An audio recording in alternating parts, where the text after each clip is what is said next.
Welcome to City and State TV. I'm Executive Editor Michael Johnson, and I'm at LMHQ, a new collaborative space in downtown Lower Manhattan. I'm with Downtown Alliance President Jessica Lappin to talk about this new area that you were involved in bringing together.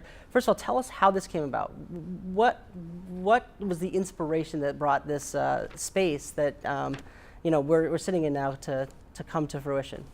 So this space really grew out of a collaborative effort of talking to some of the companies who were here a few years back. We put together a committee and we asked, what are the things that you think are missing? What could we be working on in terms of retaining and attracting creative advertising media companies in Lower Manhattan? And this is what came out of it, this idea that we needed kind of a community clubhouse, a collaboration space. Sometimes we call it the third place. Not a place where you go to work every day. So it's not a co-working space, and there's a lot of sort of confusion sometimes about that. But a place where you could take meetings, a place where you could have events, because that was something that we were missing downtown. A place where you could come and just have a cup of coffee and see an interesting speaker. But more than that, have these sort of happy collisions. The great thing about being in New York City is that we do have this great diversity of people across industries, across backgrounds, and having a place where everybody could come together was really important. And I know that I've talked to you in the past about how people think of Lower Manhattan and they think Wall Street, financial services, bigger companies that go into maybe the World Trade Center building, things like that. But you really are trying to tap into this this growing creative market. Right. Well, we still are the financial capital of the world. But what's interesting is the more traditional downtown industries like finance and insurance, they're still here, but not in the same numbers that they once were.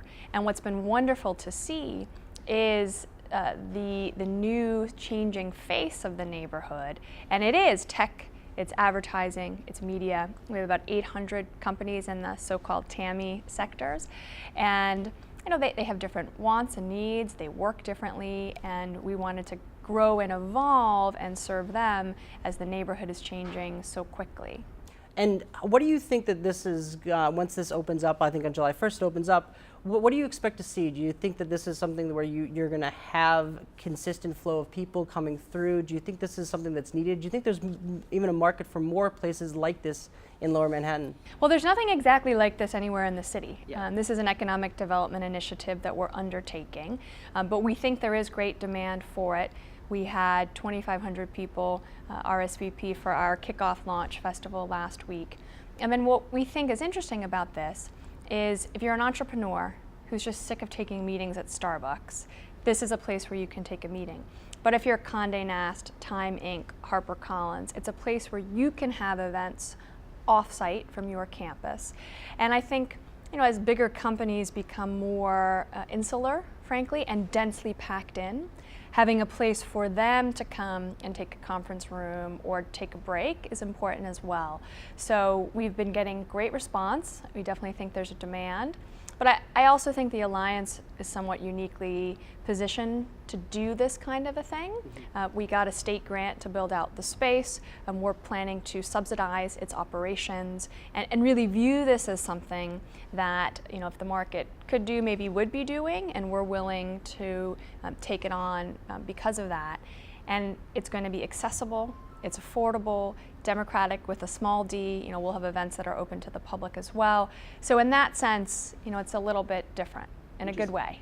Do you view this as a way to kind of attract businesses to say like Lower Manhattan's the place they should be, or do you think this is just like a centralized spot that anyone in the city can kind of use and you can kind of promote business throughout the whole city from this location and from a venue like this? Well, we're definitely, as I said, our doors are open, and we hope that people who are not just in Lower Manhattan will take advantage. We hope that this will help spur economic development all across the city.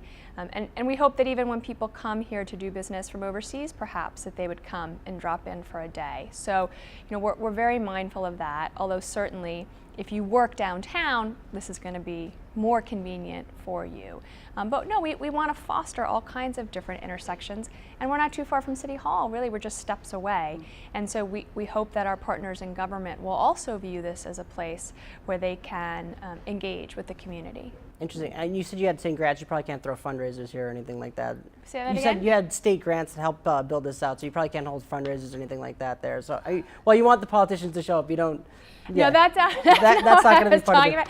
No, I mean, we hope that we would have people, this mayor has really put a great focus on building tech talent within the city and growing our tech pipeline. And we would hope that they would view this as an asset towards that goal. Great. What else does the Downtown Alliance have in the plans? Obviously, this is a big event. This is a big space, big initiative that you guys put forth. It's months in the making. What's next for you guys now moving forward? What else are you going to do to try to promote Lower Manhattan? Well, now that this is open, we have to make sure it's successful. Yep. So we're going to continue to focus on operating this. And then, as I said, because there's nothing exactly like it, we're going to learn a bit as we go. But we're doing a lot of work on the east side of the district as well, along Water Street. We're working with the City Planning Commission on a text amendment to hopefully create some lively retail space along Water Street. And we're also working with the city on redesigning the streetscape along Water Street. So those are a couple of other projects that are taking up a lot of our time and effort at the moment. Okay. Jessica Lappin, President of Downtown Alliance, thanks for hosting us. Thank you.